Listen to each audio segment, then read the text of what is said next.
So, dear students, the lesson number 17.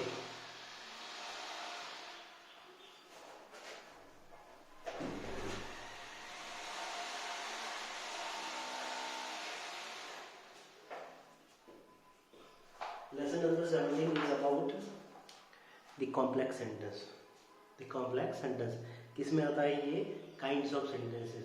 Kinds of sentences कितने हैं? 3 हैं. Simple, compound, complex. Right? Not types of sentence, kinds of sentence. ठीक है. Kinds of sentences में आता है कॉम्प्लेक्स सेंटेंस. कॉम्प्लेक्स सेंटेंस क्या है? When there is a clause in the sentence. One sentence, there are two sentences and one sentence is depending, two or more sentence, one sentence is full sentence, the other sentences are depending on that sentence. That is called the complex sentence. Okay, that is called the complex sentence.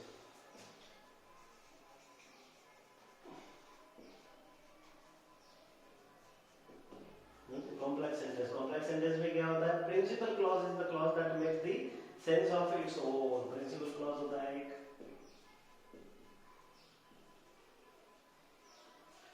एक क्या होता है? Principal clause होता है. दूसरा क्या होता है? Subordinate clause.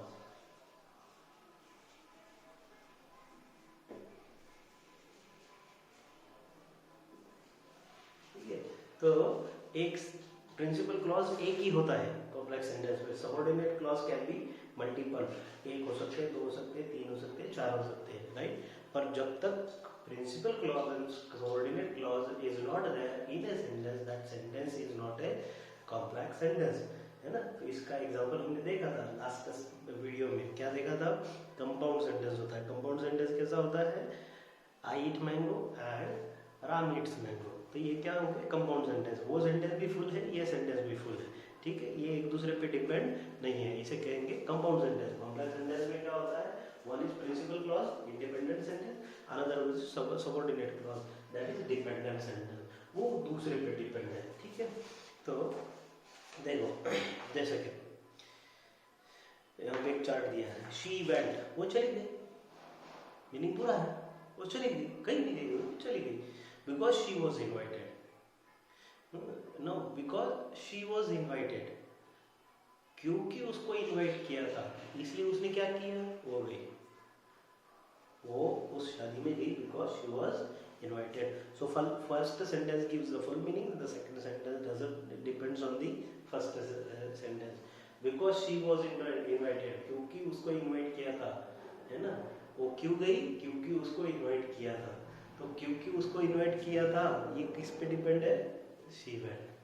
इसलिए उसने क्या किया? उसको invite किया था, इसलिए उसने क्या किया? वो गई. अदरवाइज वो नहीं जाती. है ना? तो सेकंड सेंटेंस जो है उसका मीनिंग फर्स्ट सेंटेंस पे depend. She is the girl who sings very well. Who sings very well? She sings very well. मतलब उसका कनेक्शन कहाँ पे है? फर्स्ट वाले सेंटेंस में. है ना? So she sings very well, ये प्रिंसिपल क्लॉज है.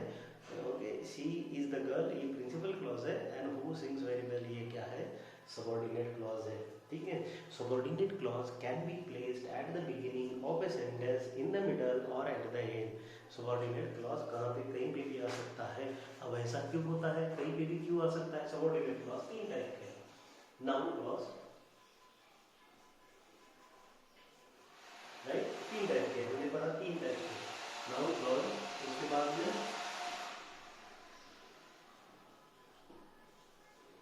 एडजेक्टिव क्लॉज और adverb clause. So subordinate clause are of three types: noun clause, adjective clause and adverb clause. ये तीन टाइप के हैं. अब नाउन सेंटेंस में कहाँ कहाँ आ सकता है? देखो, subject plus verb plus object. Subject की जगह पे, ऑब्जेक्ट की जगह पे नाउन आ सकता है. यानी कि नाउन को रिप्लेस करने के लिए नाउन क्लॉज आ सकता है. तो that means in the end subordinate clause यहाँ पे भी आ सकता है, यहाँ पे भी आ सकता है. राइट? अब एडजेक्टिव क्लॉज है, तो एडजेक्टिव क्लॉज भी आ सकता है. तो subject plus adjective plus verb plus object plus adjective, ऐसे भी आ सकता है. तो मतलब ये एडजेक्टिव क्लॉज एडजेक्टिव की जगह पे यहाँ पे भी आ सकता है और यहाँ पे भी आ सकता है. राइट? और एडवर्ब भी है.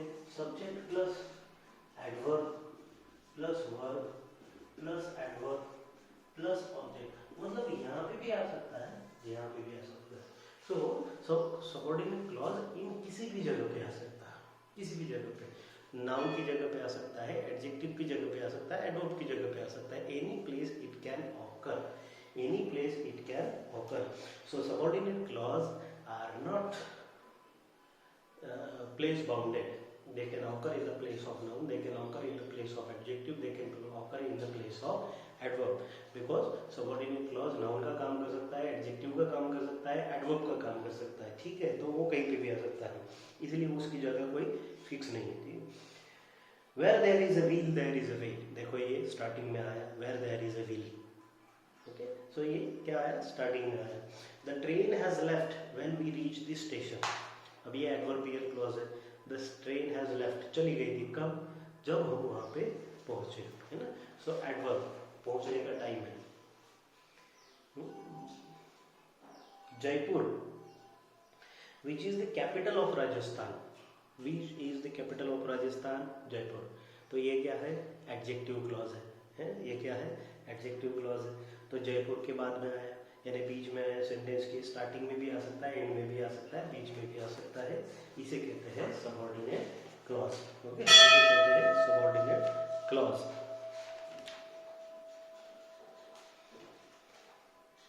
बस इस लेसन में कुछ ज़्यादा नहीं है, तुमको यही सीखना है कि कहाँ पे इसका यूज़ होता है और कैसे कैसे होता है. तो अभी देखो फर्स्ट एक्सरसाइज, सेकंड एक्सरसाइज है, इसके डिपेंड, ये तुम्हें सॉल्व करनी है. Just a minute, will stop. ऐसे ही डियर स्टूडेंट्स, अभी नेक्स्ट पॉइंट जो है मैं ये देखिए कहाँ पे आ सकता है, कैसे आ सकता है, इस पे फर्स्ट और सेकंड एक्सरसाइज है, ठीक है, वो सॉल्व करनी है. Any problem offers call me, contact me. Okay, second points to remember. इसमें एक बहुत इंपॉर्टेंट पॉइंट है जो तुम्हें ध्यान में रखना है, वो है principal clause can be anything.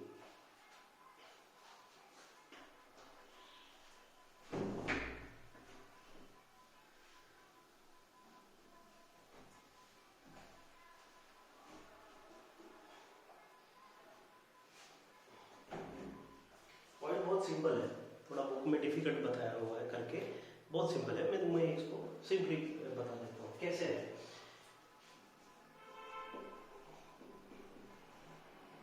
Principal and subordinate, ठीक है. अब दोनों सेंटेंस होते हैं. प्रिंसिपल क्लॉज एक सेंटेंस होता है वो जो कि इंडिपेंडेंट होता है, और सबऑर्डिनेट क्लॉज एक सेंटेंस होता है जो कि डिपेंडेंट होता है, ठीक है. अब ये दोनों जो है, इनका जो स्ट्रक्चर है, टाइप ऑफ द सेंटेंस, हमेशा हमेशा सबऑर्डिनेट क्लॉज हमेशा असर्टिव ही होता है, हमेशा, है ना. सबऑर्डिनेट क्लॉज में कभी भी, क्योंकि क्यों, वो नाउन के जैसे काम करेगा, एडजेक्टिव के जैसे काम करेगा, एडवर्ब के जैसे काम करेगा. वो अगर पूरा सेंटेंस बन गया, इंट्रोगेटिव सेंटेंस या फिर इंपेरेटिव सेंटेंस, तो वो नाउन या एडवर्ब नहीं होगा, वो फुल सेंटेंस हो जाएगा, है. इसलिए subordinate clause is always assertive sentence, always assertive sentence. While principal clause can be any type of sentence. Principal clause any type of sentence हो सकता है, वो असर्टिव भी हो सकता है, इंट्रोगेटिव भी हो सकता है, इंपेरेटिव भी हो सकता है, और एक्सक्लेमेटरी भी हो सकता है, राइट.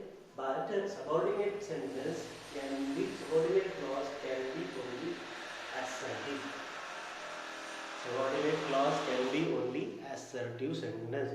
वो सिर्फ और सिर्फ assertive sentence होना चाहिए, nothing else. अब देखो यहाँ पे दिया है, for example suppose, who are those people, इसको लेके अगर तुम्हें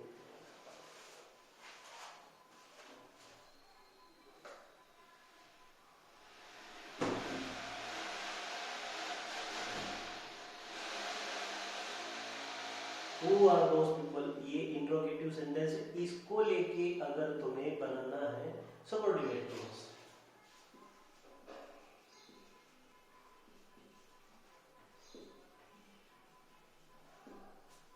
ये क्या है, इंट्रोगेटिव सेंटेंस. ये क्या है, इंट्रोगेटिव सेंटेंस. अब इंट्रोगेटिव सेंटेंस को असर्टिव बनाना बहुत आसान होता है, क्या होता है, ये जो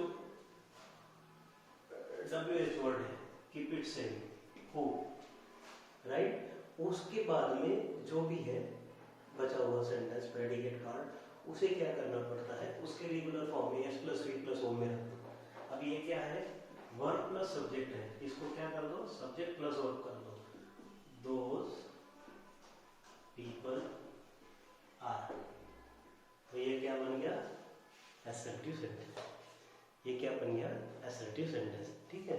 तो ऐसे ही इसको यूज कर सकते हैं सबऑर्डिनेट क्लॉज। और principal clause can be anything, है ना, तो मैं I know who those people are, या फिर do you know who those people are, we must no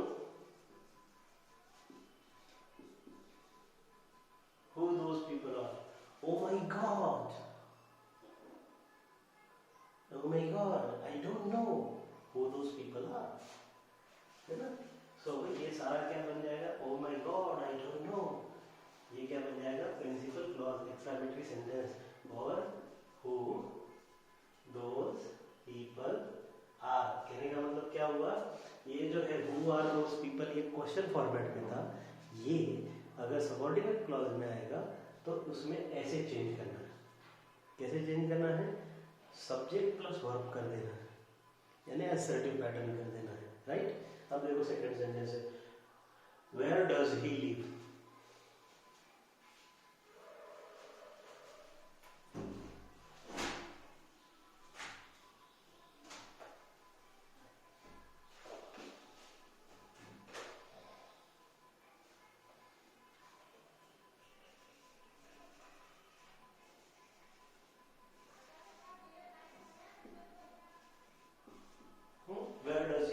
इसको सबऑर्डिनेट क्लॉज में देखना है। तो सबऑर्डिनेट क्लॉज में इसको कैसे देख सकते हैं, वेरी सिंपल, इसको सबऑर्डिनेट क्लॉज में देखने के लिए क्या करना पड़ेगा, क्वेश्चन वर्ड वैसे के वैसे लो, वेयर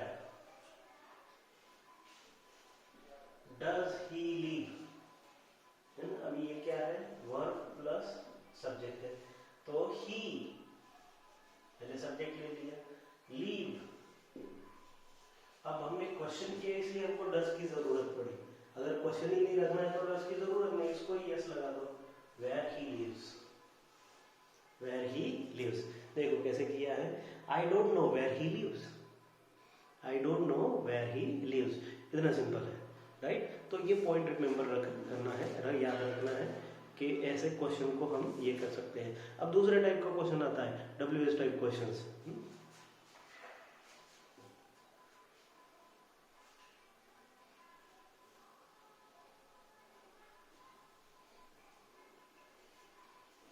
या उसे यस नो टाइप क्वेश्चंस भी कह सकते हैं, है ना। देखो इसमें यहाँ पे पहला एक क्वेश्चन दिया, वो ही मैं तुमको दिखा देता हूँ पहले, is Tom at home,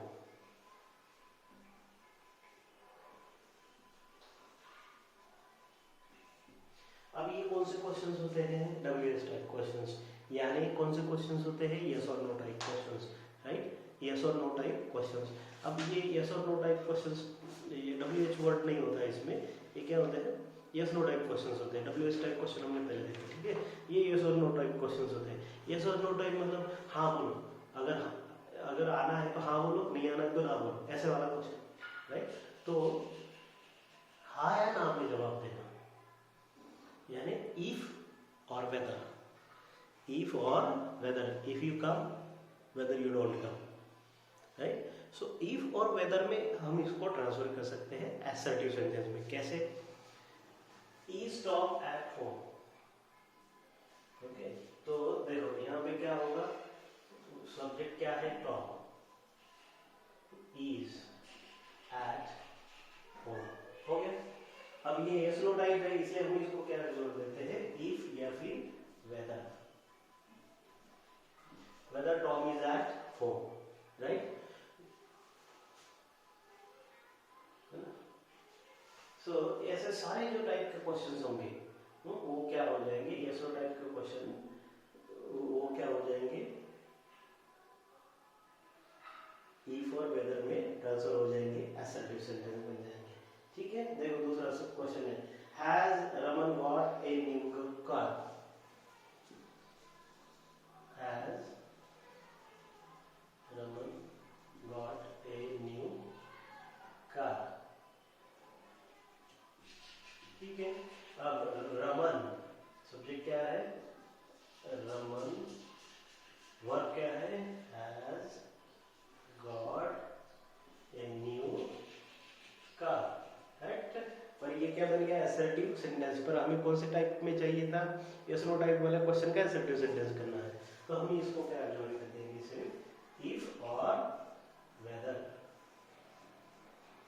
okay, if और वेदर। तो इफ और वेदर का यूज करके हम क्या कर देते हैं उसको असर्टिव टाइप ऑफ सेंटेंस। ये याद रखना है, सबऑर्डिनेट में क्या याद रखना है, इतनी सी चीज याद रखना है, that we don't use WH question और yes no type question, instead of that हम उसको क्या करते हैं, असर्टिव में यूज करते हैं। ठीक है, उस पे 2 एक्सरसाइज है, exercise number 1, exercise number 2, page number 98 पे दी हुई है। Okay, you have to solve it. Question दिया है, कैसे करना है उसको वो मैंने समझा दिया, राइट। फिर भी अगर प्रॉब्लम आता है you can call me, okay, contact me. Next point to remember, we can use who, whom, how, what, when, where, which and why as linking word, okay, to join the principal clause with the subordinate clause। तो ये सारे जो WH type words होते हैं ये linking word बन जाते हैं जब हम ऐसा करते हैं, क्वेश्चन को असर्टिव वर्ड कर देते हैं। ठीक है, पर उसके साथ ही हम ये वर्ड्स जो है who, whom, how, what, when, where, which, इनको क्या कहते हैं, लिंकिंग वर्ड कहते हैं, है ना। वो क्या बन जाते हैं, लिंकिंग वर्ड बन जाते हैं। हु मीन्स व्हाट, अब सबके मीनिंग दिए। हु का मीनिंग क्या है, व्हाट और विच पर्सन। whom का मीनिंग क्या है, instead of who। whom is used instead of who as the object. who हम सब्जेक्ट के लिए यूज करते हैं, whom हम ऑब्जेक्ट के लिए यूज करते हैं, राइट। हाउ का मतलब है इन व्हाट वे, व्हाट का मतलब है विच पर्टिकुलर थिंग, व्हेन का मतलब है व्हाट टाइम, वेयर का मतलब है विच प्लेस, विच का मतलब है व्हाट पर्टिकुलर थिंग, ओके, और what particular one out of many or two, and why का मीनिंग है what is the reason, right. So इस तरह से हम लिंकिंग वर्ड यूज करते हैं एंड सेंटेंसेस बनाते हैं। चलो हु का सेंटेंस देख लेते हैं। I don't know who she was talking to, I don't know who she was talking to.